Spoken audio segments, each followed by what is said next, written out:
So first of all, what made you decide to rebrand? Tiptoed around my door, was not looking for you, busy finding who I am.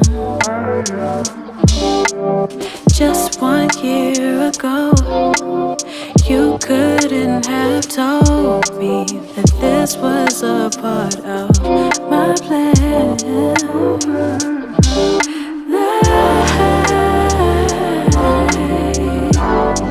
Never imagined such a thing. Never imagined such a thing. So beautiful, wonderful. Never imagined such a thing. Never imagined such a thing.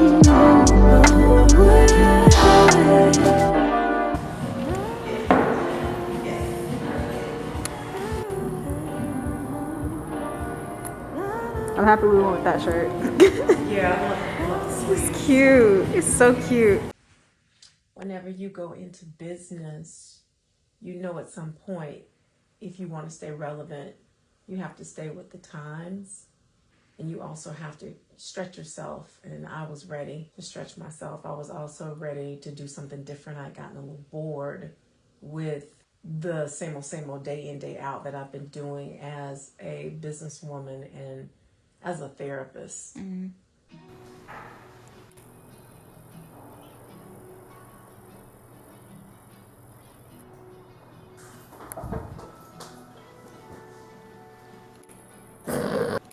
My face, look. See streaks? Nope, you're good on camera. You're really good.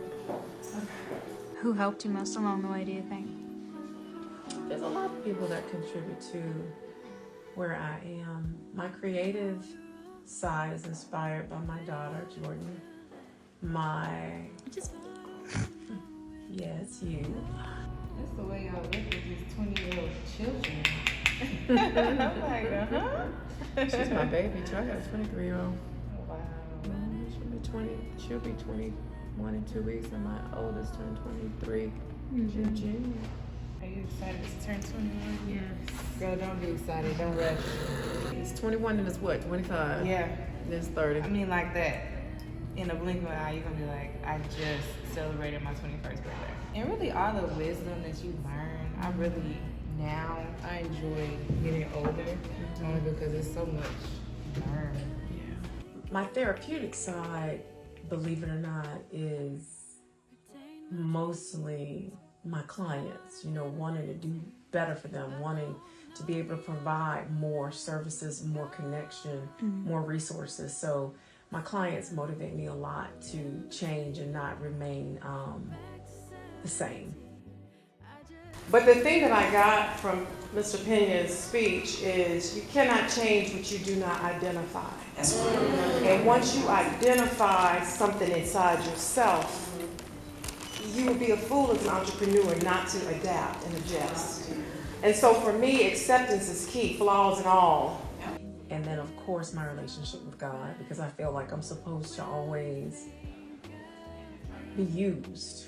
And so in being used by Him, that means I have to see outside the box. And sometimes I can't. And so when I can't, it's like I wait for His direction. I wait for His prompting. I am so identify with you. I want you. Getting a doctorate, working, 2 girls. It's hard. But you said you were a praying woman. I had to ask God to give me the joy. Because the joy was gone. I had to ask God to give the kids the joy. He's very restricted in your prayer life right now.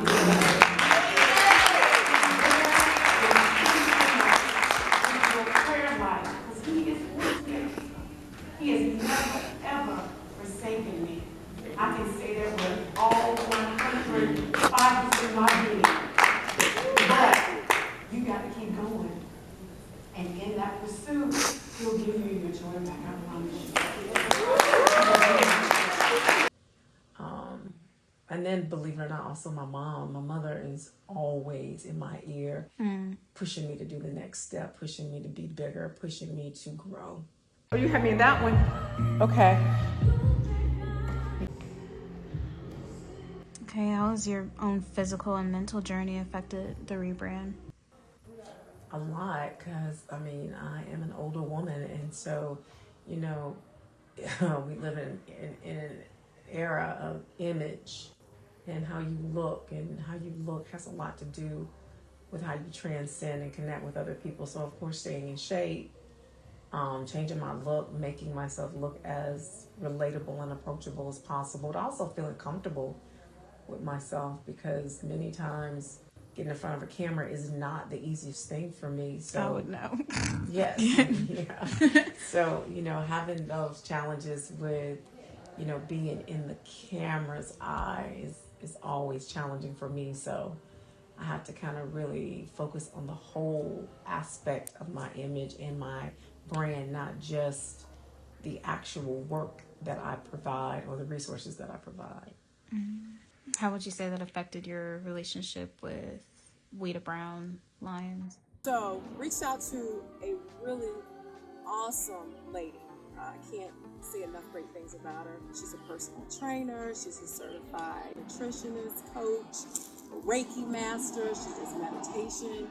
And I have to say, after us coming together, I've been able to shed some pounds, get strength back in my spine and my tailbone, get depression off of me, and actually feel like myself again. Weta had a lot to do with my change, my challenges with my physical health, even my spiritual. Like Weta being my trainer and my nutritionist. She's more so my trainer because I'm kind of hard-headed when it comes to nutrition. But we're friends, but you know, we're also very connected to each other on this fitness, entrepreneurship, boss bitch journey. So, you know, she and I talk a lot. We throw a lot of ideas around outside of just training together. And one thing she has really helped me with is wellness. Yeah. And are there any other friends that you would say have affected your rebrand, like your business side of it? Absolutely. Sybil Slade has helped me tremendously as far as, you know, she has this term network equity. And so me getting out and meeting people and venturing into other arenas that therapy can be kind of utilized for. She's helped me greatly with that. Us doing our financial therapy workshops and working together with wealth strategy and psychology of money. I think we've done quite a bit of shifting, so to speak, with both of our businesses. And then of course my best friend Angela Jones has helped me greatly in, you know, making a decision to step into executive coaching and working with, as she calls, C-suite clients through coaching and counseling and wellness resources. But you guys create that structure. Because what you decide on first and foremost, what do you need? How can I help?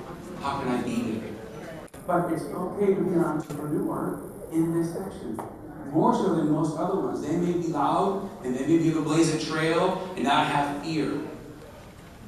But when you guys go with genuine, honest trust, you build customers for life.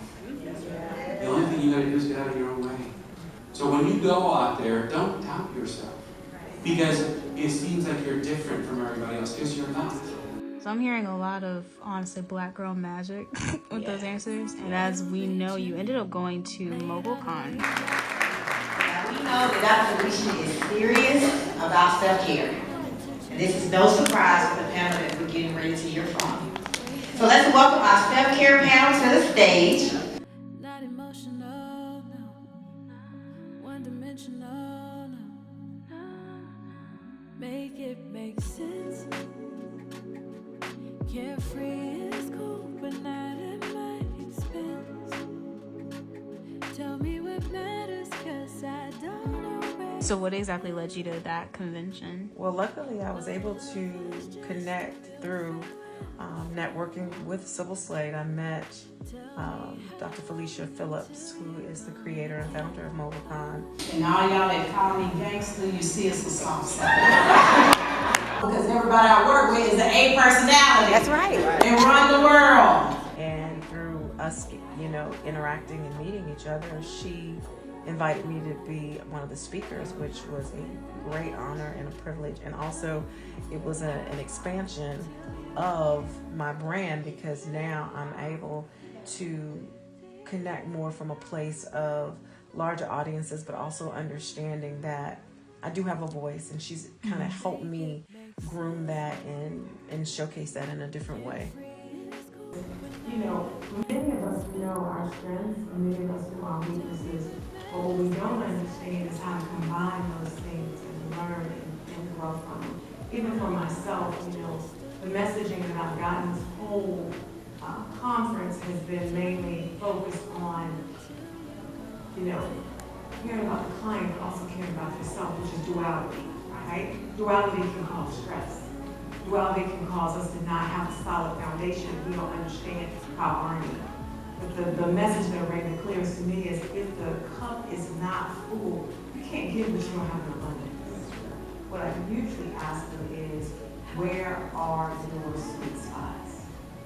Where are the things that make you feel like a woman, not the title that you carry, not the role that you carry. We all have these roles. You know, you gotta find that sweet spot, that thing that makes you feel the most like yourself, and it's not about a title.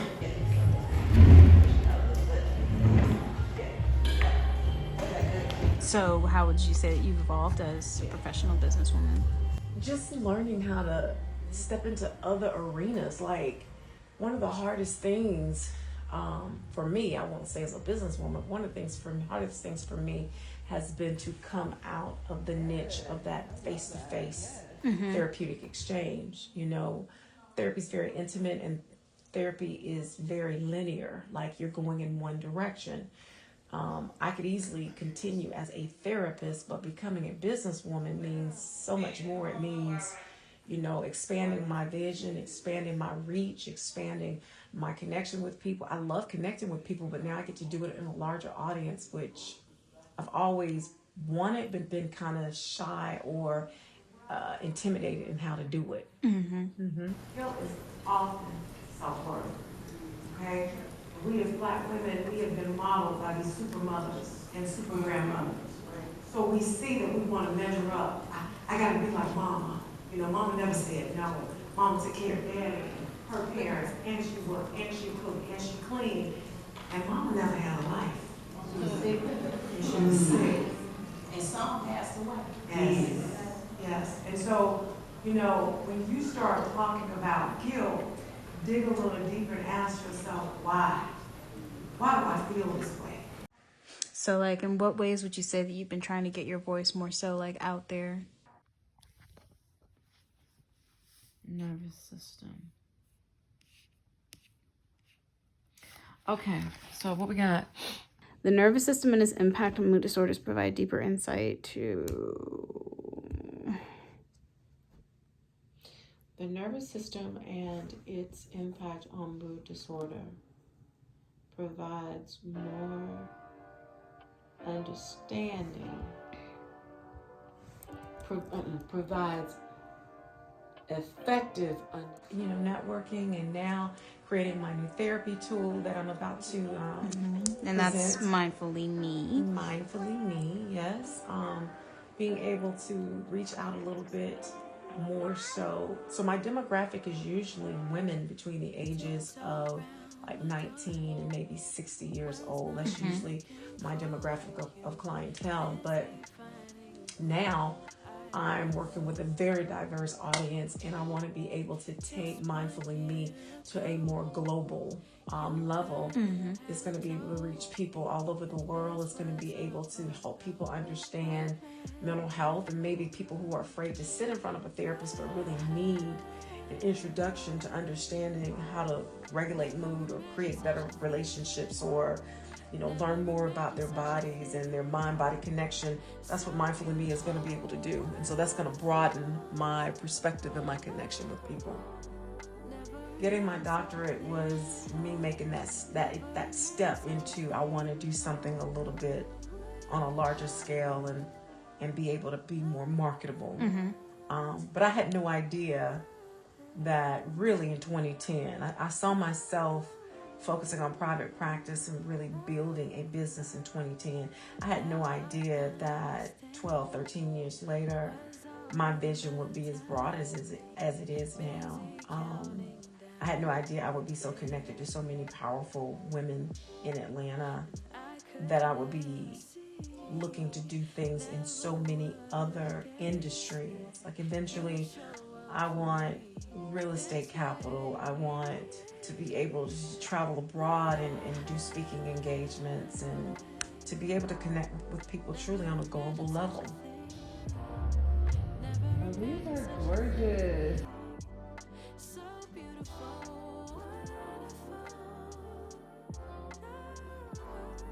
Never imagined such a thing.